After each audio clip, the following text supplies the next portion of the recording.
சேலம் அரசு மருத்துவமனையில் கடத்தப்பட்ட குழந்தை இன்று மீட்கப்பட்டு அதன் தாயிடம் ஒப்படைக்கப்பட்டது.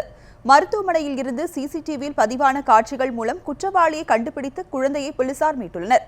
சேலம் அருகே நீர்முள்ளிக்குட்டை பகுதியைச் சேர்ந்த லாரி ஓட்டுநர் வெங்கடேஷ் என்பவரின் மனைவி இந்துவுக்கு சேலம் அரசு மருத்துவமனையில் ஆண் குழந்தை பிறந்தது.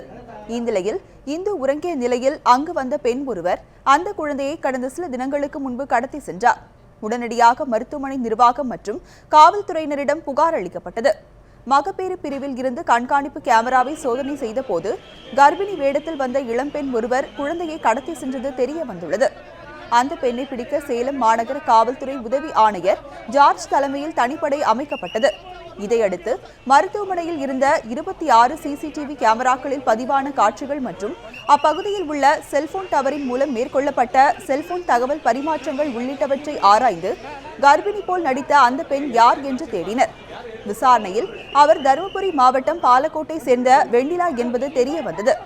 இதனையடுத்து அங்கு விரைந்த போலீசார் அந்த பெண்ணிடமிருந்து இன்று குழந்தையை மீட்டனர். பின்னர் உதவி ஆணையர் ஜார்ஜ் சேலம் அரசு மருத்துவமனைக்கு சென்று குழந்தையை அதன் தாய் இந்துவிடம் ஒப்படைத்தார். குழந்தை மீண்டும் கிடைத்த மகிழ்ச்சியில் நெகிழ்ந்த தாய் ஆனந்த கண்ணீருடன் போலீசாருக்கு நன்றி தெரிவித்தார்.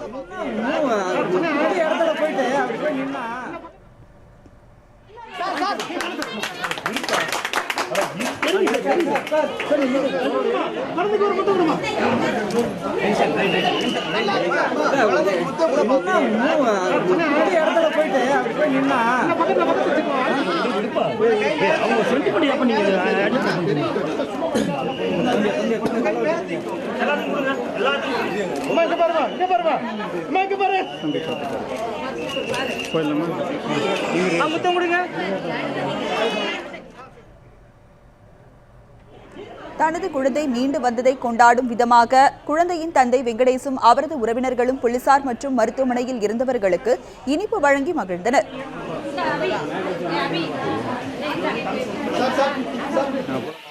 இந்த சந்தோஷத்தை விரைவிக்க வார்த்தைகளே இல்லைங்க.